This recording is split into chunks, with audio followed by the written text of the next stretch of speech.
What's up, everybody? Welcome into the Next Path podcast. I'm Phil Perry, fresh off the practice fields at Gillette Stadium. Day one of training camp practice for the 2022 season is in the books. And so we're going to start you off with some day one observations from camp. How did Mac Jones look? What about his weapons? What's going on with the coaching staff? But we also have a great interview with the great Dan Koppen to talk all things offensive line. We're going to focus in on Cole Strange and what he might be going through right now as a rookie, expected to do quite a bit. Dan started 15 of 16 games as a rookie back in the day. That was 2003, but he was a fifth round pick.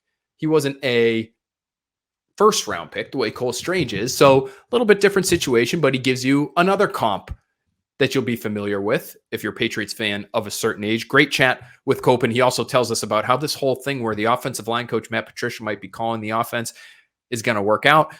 We're also going to get to some of your questions in a great mailbag. So here comes Next Pats. We're coming at you right now. Okay, let's start out with some day one camp observations. And to me, you do have to start with what's going on in the coaching staff because things changed a little bit today. They did. We are not treading water as far as the storyline goes. Number one, Matt Patricia seen with the walkie-talkie throughout practice for the 11-on-11 periods where he's looking at a sheet. He's on the walkie-talkie. Mac Jones goes into the huddle, calls a play, they run a play. He's your play caller. Okay? Let's call it what it is. That's how it looks, at least right now. There's plenty of time before they get to their first game of the season, and who knows what happens at day two of Patriots training camp. So let's leave some outs for ourselves when it comes to this discussion. But Matt Patricia looks like he's in line to be the de facto offensive coordinator. As the offensive line coach, right? The titles just came out recently. He is senior football advisor, which is what he was last year, / offensive line coach. And so not only was the walkie-talkie out, but there was a period of practice where Matt Patricia, offensive line coach, was about 200 yards away from his offensive lineman, which you would never see with Dante Scarnecchia or Dave DeGuglielmo or Carmen Brasillo or Cole Popovich. Just hasn't worked that way. And it didn't work that way in the spring with Matt Patricia. In the spring, he was always with his offensive linemen. So if they were working on a back corner of the field, he was with them. And then when they came over to the quarterbacks and the receivers and the running backs for 11-on-11 work, he came with them. And he called plays in the spring. This was a little bit different. This was a 7-on-7 period with Matt Patricia in Mac Jones's ear, walkie-talkie play sheet in hand. That's different. So there's been movement as far as that goes. And again, we'll talk to Koppen about how that whole dynamic will work. I will tell you, I spoke to Trent Brown about that situation because it is rare. It's different to see an offensive line coach leave his position group for, even if it's just for 10 minutes, and have them function with Billy Yates, who is the assistant offensive line coach. And again, we're going to talk to, that's Koppen's former teammate, Billy Yates. We'll hear from him on Yates in a few minutes. But I thought Trent Brown's answer to me was interesting. He said, IAO. IAO. Excuse me? What is, come again, Trent? IAO. Improvise, adapt, overcome.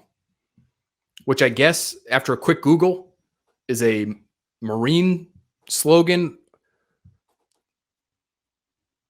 Improvise, adapt, overcome. So we're already day one of camp and we're overcoming something. It just felt like an odd word to use, but that's how they're approaching it. It is a little bit different, but Billy Yates knows what he's doing, according to people who would know. And he's able to coach them for that time where Patricia's away. And then Patricia would go back and work with the entirety of the offense for a lot of the 11-on-11 stuff. Number two, Mac Jones. A lot of emotion from Mac Jones today based on him playing to the crowd at points, based on him celebrating with his teammates at points. Touchdown to Nelson Aguilar. He's running across the field to do a flying hip bump. He is finding his players in between snaps. He's got his arm around Matt Patricia at one point in between periods. Very relaxed, very confident. A different player, obviously a different player from the player we saw at this time last year when he's a rookie just trying to find his way and just trying to win a job with Cam Newton. But to have all the reps now And he got just about all the reps. Bailey Zappi was mixed in a little bit. Brian Hoyer was mixed in a little bit. But of course, it's the Mac Jones show. And it should be. And I think it will only lead to pretty apparent improvement even over the course of training camp. So you work and you grind and you do everything you do in the offseason, everything Bill Belichick complimented him for earlier this week to get better. That's great. It doesn't stop there. I think we'll see a better quarterback in late August than we do in late July because of the number of reps that he's about to see this time of year. And I think that will be particularly helpful with the new weapons now at his disposal. And that leads me to point number 3. Devontae Parker might have been the player of camp today. And it's day one, and they're in shorts and T-shirts and helmets, and it's not very physical out there. And so you would expect that the offense would have a little bit of an advantage this time of year when it's really an extension of the spring workouts that we saw. But Devontae Parker is big at 6'4". He's physical, almost 220 pounds. And the man can jump. There was a point in practice where he wasn't even going against a defender. He was going against Troy Brown, a receivers coach, who's trying to knock the ball away as the ball gets close. But it was during a special teams period, and the quarterbacks are just working on their timing and their touch with receivers in the back corner of the end zone. It was a red zone focused day today. And there was one throw where Mac Jones lofted it up to Devontae Parker, and he high pointed the thing, and he got off the ground in such a way that it elicited an audible, almost over the top reaction from, I think it was both quarterbacks. It was both Hoyer and Mac Jones who reacted the way they did. And it was a mix of, high pitched whoops and almost laughter that just hung in the air because it was something, it was as if they were saying, we don't see that very often. That was ridiculous what that large man just did, getting up in the air to high point that football. Devontae Parker can give the Patriots something that they didn't have last year, something that they desperately need, something that I've reported on, having spoken to defensive coaches that worked against the Patriots, having spoken to people with the Patriots. They needed more on the outside. They needed someone who could threaten vertically. Now, we didn't see Devontae Parker run by anyone today. Again, it was the red zone. You don't have that opportunity. But 2019, he was one of the best deep ball receivers in football, one of the most productive deep ball receivers in football, one of the highest rated in terms of the quarterback rating that he produced when targeted down the field in 2019 with the Dolphins. If he can give them some of that, he doesn't have to be a 1,000-yard receiver, but if he can give them some of that, stay on the field and give it to them consistently, the way that it looked like he has the ability to do based on what we saw today, he could really change their offense, not just because of what he might produce, but because of how it might open things up for other players. Not just the short to intermediate receivers who may see fewer safeties dropping down into the box to crowd throwing lanes, but for the running backs and for the offensive line. Defenses were teeing off or trying to. It's actually remarkable the Patriots' run game was as productive as it was because defenses knew they weren't getting beat over the top. They didn't care. It was not a concern for them. And so that too high safety revolution that we saw defensively last year, and that I think we'll continue to see across the league going into 2022, didn't apply to the Patriots because defenses didn't fear the Patriots in the way that defenses fear most offenses now that have those kinds of vertical threats, that have the ability to push the ball down the field consistently. The Patriots didn't have that, and it made it tougher on their run game. You drop one of those would-be too high safeties into the box, and all of a sudden you have another defender there that your running back or your offensive line has to try to neutralize and defeat for you to have a productive play. If they get vertical threats from Parker, maybe Tyquan Thornton, now you've opened things up for your running game. Now you've made your play action game more impactful. You made life easier on your quarterback. Devontae Parker, to me, outside of Mac Jones, could end up being the Patriots' most important offensive player, and he had a great day on Wednesday. Other shorter little notes from day one of training camp practice. Ty Montgomery, I thought, got some good looks as the pass catching back with James White out on PUP. So that's something that we're going to have to consider. Reps with Mac Jones, with guys we would consider starters. You saw Ramondre Stevenson catch the ball. You even saw Damian Harris catch the ball. So maybe it'll be a by committee sort of approach for the receiving back role. But I thought seeing Montgomery there was noteworthy because we saw him do some receiver work in the spring. He didn't stand out to me as a threat out of the backfield as a receiver, but that was clearly somewhere where they wanted him working on Wednesday. So let's keep an eye on that and him potentially filling in for James White if James White can't start the season on the active roster. We did not see a ton of Pierre Strong. We saw some of Pierre Strong alongside Mac Jones, but not a ton. It was Ty Montgomery who saw more of those reps on the first day of practice. On the defensive side, it was Terrence Mitchell who got the run with the quote-unquote ones, with that first defensive group opposite Jalen Mills.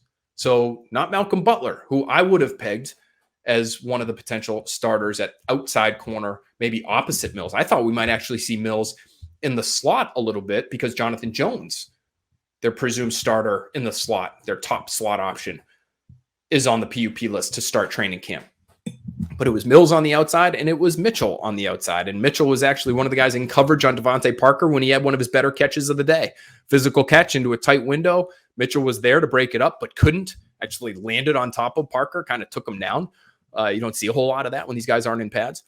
But that was noteworthy to me, is that they had Mitchell starting there. It doesn't mean Butler won't be starting there in place of Mitchell tomorrow, or Mills won't be in the slot and it'll be Mitchell and Butler on the outside, or it'll be Butler and Jones on the outside, Jack Jones starting on Thursday. But that was noteworthy to me as well, Terrence Mitchell on the outside. All right, there are your quick hitting notes from day one of Patriots training camp. We got some coaching staff, we got some quarterbacks, we got some offense, we got some defensive notes in there for you. Plenty more to come on all of our NBC Sports Boston platforms, all of our social media accounts, at Phil A. Perry, at Tommy Karn, at NBCS Boston. You can find all of our work there. So please, please, please go check that out if you haven't already. But right now, I want you to stay right here because we have a tremendous conversation with my good friend and yours, Dan Koppen. Let's get to Dan right now. Very excited now to have good friend of the podcast, Next Pat's podcast here, Dan Koppen. Dan, this is your second time on the pod, although you used to kind of host this podcast when it was the Expats podcast, but now it's completely different. The OGs. We wish you, I'm sure a lot of people still wish you Girardi, come on. Talk about Mike. You know you love him. I do love Mike. I love him, and I just saw him today, and I'm already getting sick of him. But that's how much I like him, is that I can say that about him publicly. But we really appreciate you being on. You're a great person to have on because there's lots to talk about with the offensive line. We've got a new rookie who's going to start the way you did back in the day when your career was getting off the ground. So you're a great person to have. Thanks for being with us out in the wilderness today. Yeah. Out and about. Summer camps, kids, pickup. So we're going to fit you in when I can, buddy. You're the best, and we appreciate you for that. But today was, and I'm just coming off the field, looking very tan, as you mentioned earlier. I'm just going to say that. You really are looking great, tan. It might be the salmon shirt, too. I think the salmon shirt helps me pop a little bit. No, but it's first salmon. day of camp, and they've got a rookie starter on the line right now in Cole Strange, and a lot has been said about Cole Strange, about whether that was a worthwhile pick in the first round or not. How is this kid actually going to help move the needle for them? But I wanted to get your opinion on this. What is the first day of camp, maybe even that whole first week of camp, like as a rookie, understanding that you could very possibly play a real key role right off the bat? Yeah, I think Cole's probably in a different situation than I was. I was a 5th-round pick and really just trying to make the team. A better comparison probably is Logan Mankins. And I was probably, second or third year in at that point. So pretty I was feeling confident at that point in my career in camp, although still trying to make a team and making a spot. I think that's the attitude that you have to go in with always. But looking at Logan come in as a rookie and just really seeing him, hey, you're left guard from day one, and seeing how he handled it and how he was handling it physically among the, guys that have been there for 8-9 years or whatever, guys that were, accustomed to the NFL game. So, I think when you can, see how he handles himself like Logan did, I think that's the comparison you want. And that is my understanding. I wasn't covering the team at the time when Mencken started, but it sounds like from the jump, he was really physically impressive and Yeah. winning reps and just showing that he belonged right away. Yeah. Is that something that we will be able to see? I mean, you know where we sit. We're 200 yards away practically from the offensive line, especially when the one-on-ones and things like that are going on. But will we be able to tell right away if Cole Strange can play or not? Yeah, I think you're going to be able to tell probably more in team drills, depending on your vantage point for one-on-ones. One-on-ones, I think, are a great indicator where a guy is coming from college physically. Mentally, you know what's going to happen. It's really not. You're going to get the mental reps and where he is mentally from the team side of it. But physically, those one-on-ones, the 9-on-7 drills that they're doing are going to tell you where he is physically. Practice isn't easy, and I've said this before, especially offensively. When you go to those one-on-one reps, those defensive linemen have 2 minutes to think about what rush move they're going to pull next. They're not thinking about pass, they're not thinking about run, they're not thinking about play action. They have nothing else to do, and they usually have a two-way go on you. So those one-on-one reps, you may not win all of them. You're definitely not going to win all of them. But if you can hold your own physically and stay in front of them, you've got a good chance. I remember this goes back a few years now to, I believe, 2016. Third-round pick Joe Thuney that year comes in, and, he's not a first-rounder like Cole Strange, and I don't know if any of us were pegging him to be a starter right away. But when they started those one-on-ones, Thuney didn't win every rep, as he said. Nobody does. But he almost won every rep. And I think that's when I and others started to look at him and say, wow, this guy could be a really, really good player. And obviously we know what he's gone on to do in terms of winning championships and stopping Aaron Donald and being one of the highest paid guys at his position. What was the worst part from an offensive lineman's perspective, especially a young offensive lineman's perspective? What's the worst part of one-on-ones in your opinion? Well, just before that, I can add it works for the defensive line too, or outside linebackers. Remember, Ninkovich came in off the street and nobody knew who the heck he was. And all of a sudden he's going against Matt Light in one-on-ones and he's getting to the quarterback and he's getting there rather easily, whether Matt Light had a bad day, which is possible. We all have bad days. You just don't want them on Sunday. Or Ninkovich had a really good day, but that name and that player stuck out during that day. And sure enough, he ended up on the roster. One-on-ones, I think you want to try and stay in front of the guy. You want to have great balance. You want to have good feet. You don't want to miss with your punch. And if they can stick, if those young guys can stay in there against veterans that have done these over and over and over again, that's a good sign. And it's also for the younger guys that have, had chances other places and are trying to come in and make a name for them in camp as well. I imagine, if you're a younger player on your side of things and you happen to go maybe against a more veteran guy, it could almost feel unfair. Because like you said, number one, they have a two-way go, but now they have an opportunity to start working moves on you and setting moves up maybe over the course of the drill. So you see the same guy a lot of times, 2, 3, 4 times in a given practice period. And this guy's throwing maybe 3 or 4 different moves at you. It feels like a lot, especially, again, you're Cole Strange, you're coming from a lower level competition to begin with. It's your first training camp. I think we'll be able to tell physically if he can hold up, but I don't want to jump to conclusions immediately because I can also see it being a tough spot for a young player to be in, regardless of when you're drafted right away. It doesn't matter. You're right, Phil. You're absolutely right. It doesn't matter where you're drafted, where you come from, how big you are.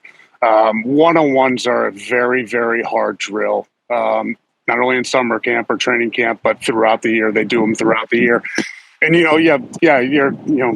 it's all about technique and position and where you are. And it doesn't matter. It's like golf. You want the same swing every time. You want the same set based on where he's lined up every time. And you want to keep your body inside out between you and the quarterback or you and the cone, whatever it is with that drill. And if you can do that consistently over and over again, I'm telling you, the games get so much easier. Can things get testy in those drills? Because that is one thing we've heard about Cole Strange, is that he plays with a little bit of an edge. I think that's one thing that offensive line coaches that I've spoken to really like about him is his play demeanor. The fact that he tries to finish guys off, that he tries to get them on the ground. Do those drills get a little heated at times? They do. I think 9-on-7 probably gets a little bit more heated than 1-on-1s because everybody understands what's going on. But then again, you take a look at what Mankins did, and he came in, he wasn't getting to get pushed around. And, our offensive line was built on tough guys. So if he's going to finish the play and a defensive lineman isn't going to finish the play, it can get testy. I want to ask you, too, just about how players at your position, at the offensive line spot in general, interact with the coach over the course of a practice, because we have a very interesting situation developing here, Dan, as I'm sure you've heard.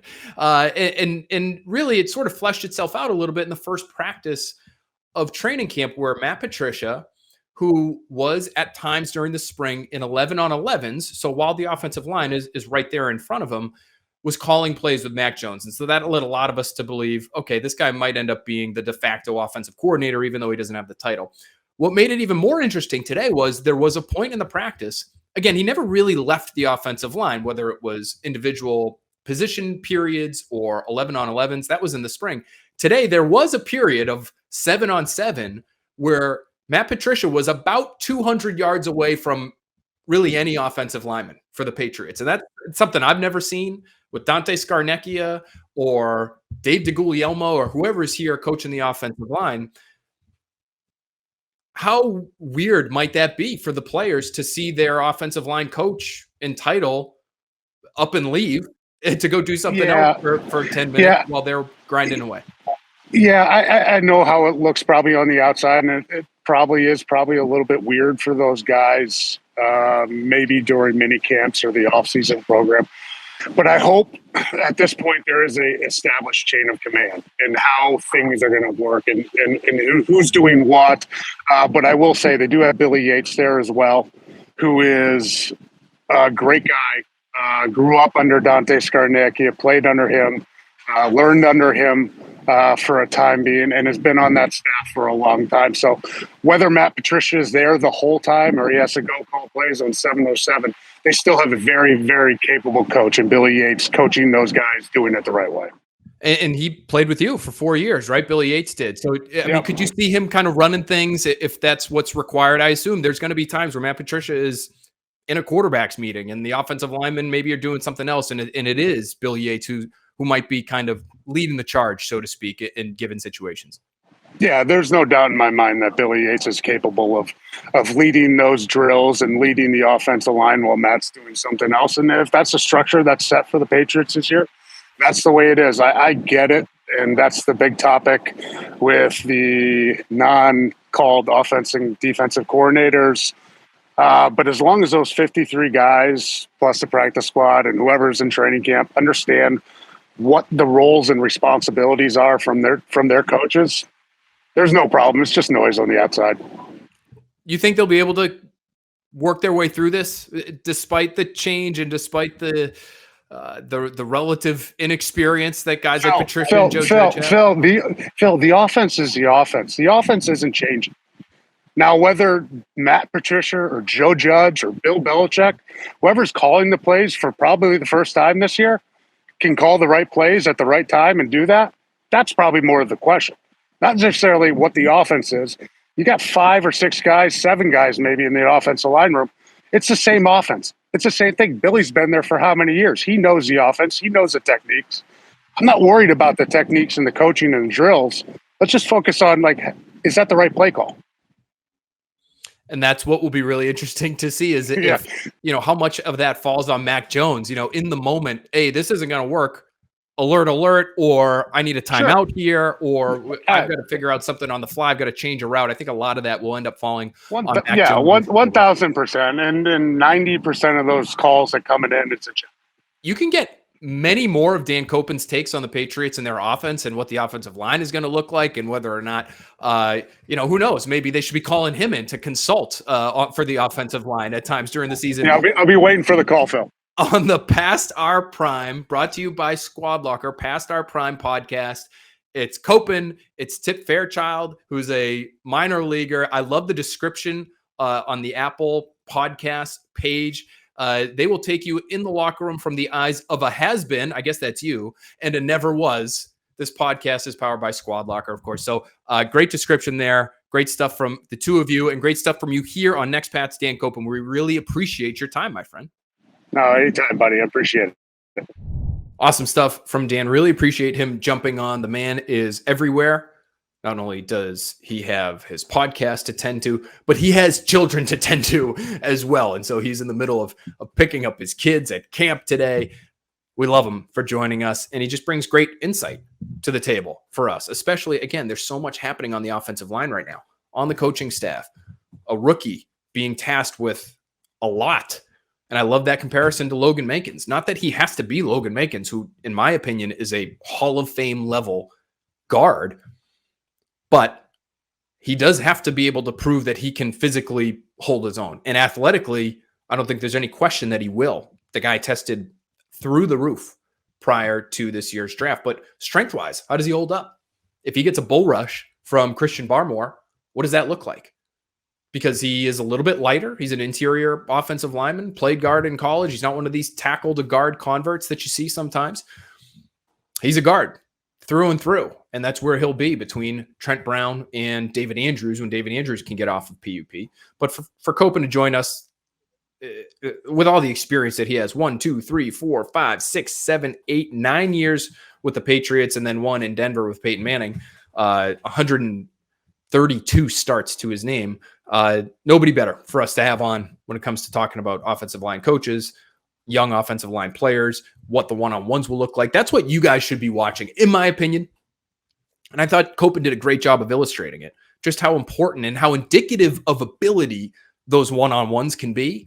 When you get to training camp and the pads are on in the coming days here, and you want to just have a peek, you're not going to spend your entire practice, your entire experience in Foxborough watching the offensive lineman, but have a look-see, okay? Have a look. It doesn't have to all be focused on Mac Jones and Devontae Parker. I get it if you want to do that, but have a look-see at what's going on with the offensive and defensive lines, because that stuff is fun, and that is true competitiveness in its rawest form, at least from what you will see at a training camp practice.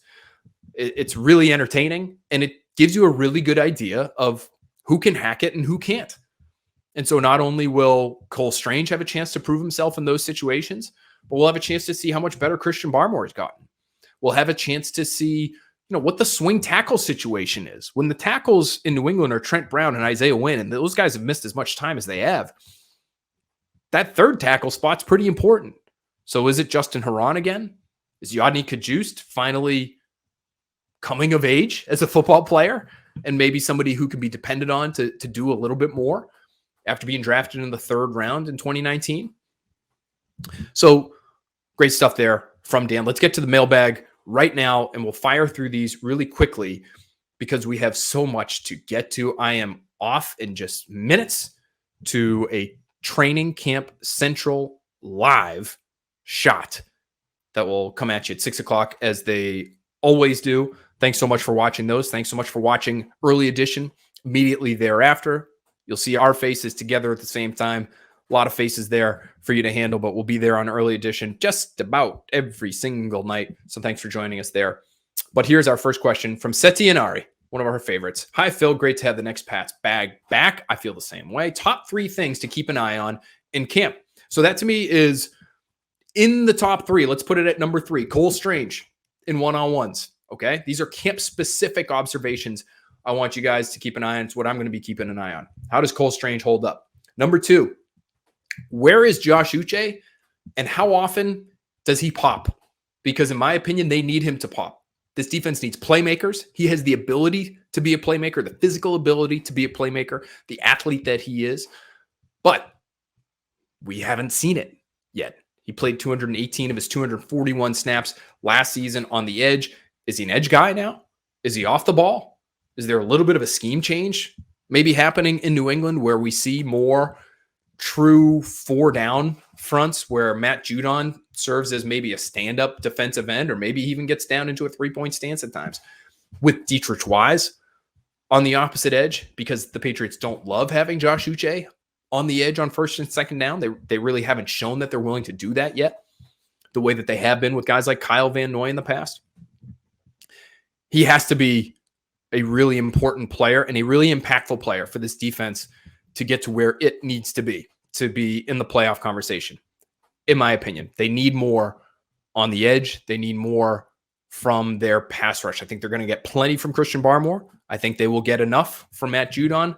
To me, you need one more guy, and it has to be Josh Uche. So that's number 2. And number 1, play the hits, baby. It's the quarterback, but it's specifically, how is he leading? How is he interacting? How is he teaching? Because those are things that you're going to see from Mac Jones this summer during training camp. You are going to see him be really intentional in his direction for his receivers. We saw it start today, talking about releases at the line of scrimmage, a red zone drill where it's basically a 50-50 ball to the back corner. You might look at a play like that, think not a whole lot to it, not really multiple reads. It's, you know where you're going before the ball's snapped. Probably most people on both sides of the ball know where it's going before the ball is snapped based on the matchup. But the timing and the release, and is it going to be a hesitation release? Is it going to be something else that's got a little bit more urgency to it?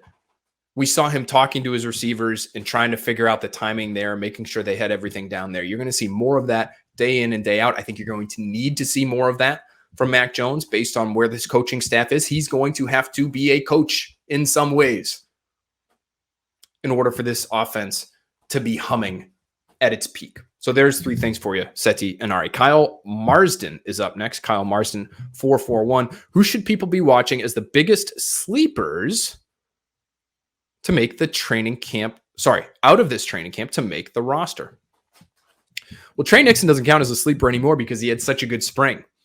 But I would say he still qualifies for me as somebody who could end up with a real role, especially if the Patriots end up moving on from one of their quote-unquote starting receivers. And I do think that's a possibility. I included that in my bold predictions piece on NBC Sports Boston.com.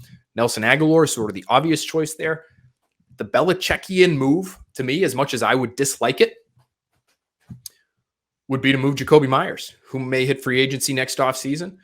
Maybe you feel like if you're Bill Belichick, we have too many receivers. We've invested in Parker. Bourne's with us for another year. We just spent a second-round pick on Tyquan Thornton. We have this kid in Trey Nixon. We have a pass-catching running back who can play receiver in Ty Montgomery. We've got a lot of options here.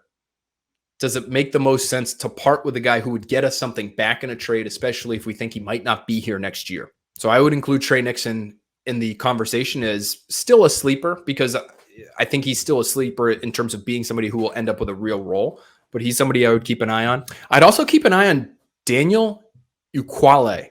Daniel Uquale, I thought, had really the lone pressure of 11-on-11s in day 1 of camp, but he's somebody who came up with multiple sacks last year as a practice squad call-up.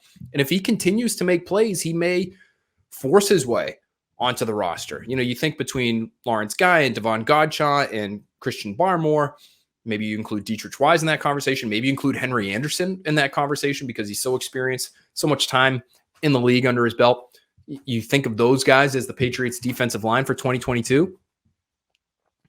Let's put Uquale in the sleeper category. I've got one more for you based on what we saw on day 1 of camp. How about Josh Bledsoe? Josh Bledsoe, late round pick, day 3 choice out of Missouri 2 drafts ago. So in the 2021 draft, but made 2 separate plays on Wednesday where he got his hands on the football, breaking up passes. He's wearing number 24 out there, which we know what that number means for this Patriots franchise. I'm not saying he's going to be anything close to Ty Law or Darrelle Revis or Stephon Gilmore. But he made plays when given an opportunity. And sometimes that's all it takes. If he can continue to string those types of days together, I don't know if Bledsoe's someone that anyone included on their 53-man roster projections at any point leading up to training camp. I know I didn't. As much as I thought he was an intriguing prospect coming out of Missouri, he just was hurt and was really never able to get his feet under him as a rookie. But now he's healthy. He's on the field. Jonathan Jones is missing time, and so there's an opening in the slot. and he's making plays. So there's your third sleeper right there. Let's move to Doug Coop. If things move forward in camp and the edge opposite Judon doesn't show any of the young guys shining, who are trade candidates that would be upgrades at the position and make it a strength of the team? I don't think you're going to find anybody at this time of year to be able to make it a strength of your team. It's too valuable a position. Teams are not giving up on these guys if they're impact players at that spot, particularly if they're affordable, which is what the Patriots would need right now, given their salary cap situation. So the answer there, Doug, is NA, not applicable. So somebody from within is going to have to make this work. Unless there's another team out there, maybe this is something worth diving into for a written piece, that finds themselves in a situation where they're desperate at receiver and they have an overabundance of edge players that don't cost a lot of money. Again, you don't part with these guys. Young tackles that can play that are cheap. Young quarterbacks, obviously, that can play that are cheap. There's just not enough of them out there. There's more, I would say receivers, the more important position, but there's many more receivers who can play than true gifted edge defenders that can. Those guys are really, really hard to find. And so we'll take a look at it, but my initial answer right now is they don't exist, especially given the Patriots situation and how much money they have to spend. That's why Uche needs to step up. That's why maybe you need a little bit more. I think Dietrich Wise has actually been really sneaky productive, but maybe you need even a little bit more from him. They need something on the edge there. Maybe it's Ronnie Perkins. Talking to Oklahoma coaches last year about Ronnie Perkins and his ability to take hard coaching and being sort of an old soul football-wise. I think he's a great fit for the program, but we haven't seen anything from him on the field yet. So they need somebody from within to step up, Doug. That's the answer right now, at least, but we will do some digging. CL57, Clarky57 says, what's your projection for Ty Thornton in year one? Is he a factor? Tom Karn has set the over-under for catches for Thornton at 20.5. I'm going over. Second round pick, you got to find a way to play him. I know the receiver room is deep, but again, I think there might be a move coming at some point.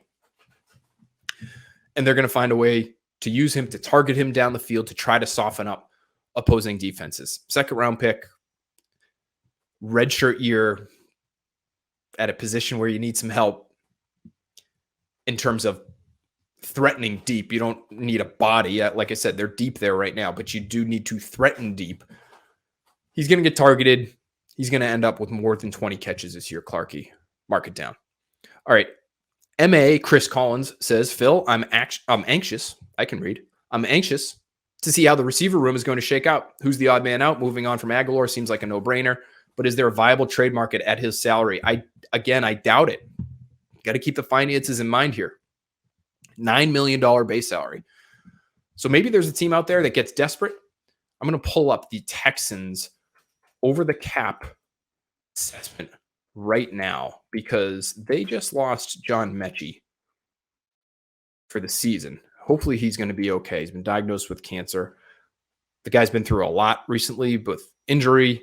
He's been all over the world in terms of how he's been brought up. The guy is a great player, in my opinion. He would have been a lot of fun to cover here with the Patriots, I think. Hopefully he can get through what he is dealing with. But I'm looking at, let's see, team cap space for the Houston Texans. Believe it or not, they have $9 million even, almost 9.2 in cap space right now, according to Over the Cap. So if you trade for Nelson Aguilar and you trade for essentially his base salary, I'll have to look at some of the details for Aguilar's cap hit if traded. But if you can pull that off because a team like the Texans needs him, and they really like, now the Texans we know aren't competing for a Super Bowl, but maybe Nick Caserio looks at Aguilar and says, that's somebody who fits our program. That's somebody who, like a Brandon Cooks, would be valuable to our locker room because of the character that he has. And we've had enough interactions with Aguilar. We know what he's done in New England. He was nothing but a good citizen in 2021, despite not having the production that was expected from him. He's dealt with a lot of adversity in his career in terms of dropping footballs and being in hard markets. He could do a lot for our young players. If you're Nick Caserio and you're saying all that about Nelson Aguilar and you need a receiver and you're trying to develop a young quarterback there, maybe there's a deal to be made. I think it's going to be hard. And even if you can make a deal there, you're not getting much of anything back for him, would be my guess. Maybe there's a receiver needy team out there, like the Packers, for instance, NFC team. You don't have to worry about him coming back to bite you. He gets to work with a great quarterback. Let's look up their salary cap situation right now. Over the Cap says the Green Bay Packers have almost $16 million in cap space. So that would be the kind of move that they could make if they were so inclined, based on the fact that they've got a lot of unproven people trying to contribute for them at receiver right now. So maybe there's something out there. That's why I say the Belichickian move feels like it would be Myers, because Myers would get you something in return, clear a little bit of space for you, about $4 million. But if you're thinking ahead and you're thinking big picture and you're GM Bill Belichick and you're saying this guy may end up leaving and we may not get, we may at best get a 3rd round pick for him in not 2023, but 2024. If we could get a 3rd or 4th rounder for him now for a team that really needs a guy, maybe we'd be willing to pull that off if we think we're going to lose him anyway. Chef DDDS. After such an exciting college career, why has Jabril Peppers, not been a good pro? Is it because of injuries and bad scheme? Or is he a typical Michigan guy of late who isn't good? Like Winovich, Uche, Taco, Bush, etc. Is there a chance the Pats turn him around? Well, I think number one, he's been sort of a jack of all trades, right? And so it's not that he has not been a good pro. I think he's dealt with some injury, obviously, lately. But Joe Judge loved him in New York. What that makes you think of Peppers, I don't know. But he was considered a leader there.